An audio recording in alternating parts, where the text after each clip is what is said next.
I started drinking and lying to my parents and all that stuff pretty much on a regular basis. Everything seemed to be going great though. I had none care in the world.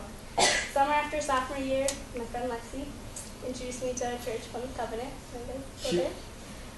And I went on a mission trip with them to Nicaragua, where I got to see the power of God working through people.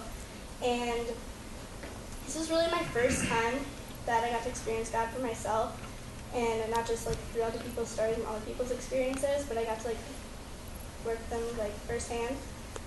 When I came back home from Nicaragua, I thought things were gonna be different. Like I believe in God now. Hopefully things would change, but they didn't. Just back to where I was.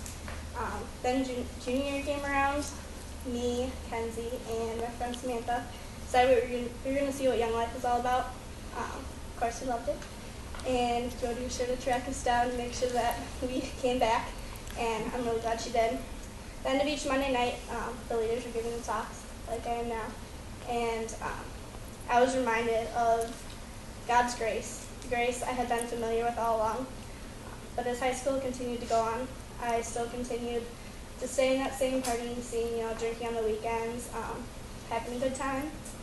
I was having the time of my life until that all came crashing down in July, before my senior year. It was 3 in the morning, and I was sitting in the back of the cop car, praying my guts out, praying the hardest I'd prayed in a really, really, really long time. I said, God, if you get me out of this, I will do anything. I will stop drinking for the rest of my life if you want me to. I was like, just please, please, please. And we were on our way home from a party at the U of M. Decided to stop at a gas station. Me and a couple of my friends were all pretty drunk. So the cop car pulled up next to the car, and my heart shot straight into my stomach. I tried to convince myself everything was going to be okay, but even I could smell the alcohol pouring out of my skin because it was boiling hot in the middle of July. And the officer could too. After breathalyzing us, he asked me to take a seat in the back of his car and to call my parents for a ride home. Talking to my parents at 3 a.m. in the back of the cop car was definitely not what I wanted to do at that time. I could hear the disappointment in my dad's voice over the phone. I know a couple of you may have probably been in the same situation, or know a lot of people that have. And now that I think back to it, God was sitting right next to me in the back of that cop car, and it puzzles me to think what was going through his head, looking at me, how frustrated and how disappointed he was in me. I did fail to get out of that minor, but he succeeded. He taught me a very valuable lesson. The past years, I was taught all about God's love for me, but I chose to ignore it. He had tried in so many different ways to call it to me, but continually, I just kept turning the other direction. I thought, I can party now, live it up, worry about that God stuff later, but it's not how it works. And then coincidentally, a few weeks later, I was on my way to Crooked Creek, Colorado, a bunch of you, having the best week of my life, and I truly did. Throughout the week, we were being taught about Jesus and the relationship he has with us. We were encouraged to come home to Jesus, meaning that we would allow him into our hearts and take the path that he wanted us to take in our lives. I wanted to come home so badly. I thought this was my chance to start over the way Jesus wanted me to be. But at first, I wasn't willing to fully commit because I was afraid.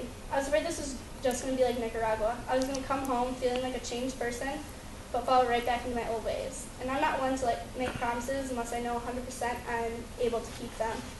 And I didn't want to decide to come home unless I knew I had that strength to stay home. Near the end of the week, we were all given time at night to sit somewhere outside to have some alone time and pray. I prayed the entire time. I prayed that God would give me a sign, anything, just to show me that he was going to give me that strength to come home and stay home. And as soon as I was done praying, I opened my eyes, looked up in the starry night, and I was expecting a shooting star, anything. I was like, come on, I know you're capable of it, just show me it. And God's not a genie, it's not going to be some puff of magic coming out of the sky. So as frustrated as I was, I decided to be patient and waited up. And the next night, we were all in worship, and the musician, Ryan Long, had a song for us to sing. He had a song to sing for us called Dance With Me. I don't know if some of you guys remember it, but the song started out with, on the 5th of December, which is my birthday. Once that grabbed my attention, I concentrated really hard on the lyrics. It was about a little girl whose birthday was on December 5th, and she was in love with her dad. But she grew older. She moved down to Texas with her boyfriend, and her boyfriend ended up leaving her, and so she started dancing on tables for men to get money. When her dad found out she was in Texas all alone, he went down there, but she was nowhere to be found, so he left her a note asking her to come home and to dance with him. This song was my sign. I was completely in shock. It's what I've been waiting for. God was asking me to come back home and to dance with him. So that night, I said a prayer. I told Jesus I was back home for good. When I got back from camp, things were different. I didn't fall back into the old ways. Instead, I found ways to live through Jesus.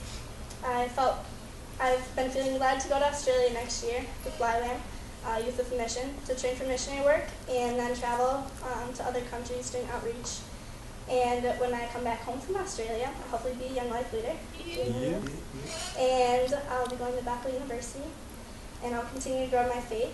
And back in junior year, when I was sitting like where you guys are right now, listening to the leaders talk, I never would have ever thought that I would be sitting here, sharing that same story that they were sharing, and talking about that love that Jesus has for each of us. I just want to share a couple of my favorite verses. First one is Proverbs 3:5-6. Trust in the Lord with all your heart, and lean not on your own understanding. In all your ways submit to him, and he will make your path straight. The second one is Isaiah 40:31. But those who hope in the Lord will renew their strength. They will soar on wings like eagles. They will run and not grow weary. They will walk and not be faint. Those are just two verses that I thought were super inspiring about what God is capable of. And now I want you to play the song Dance With Me that inspired me to come home.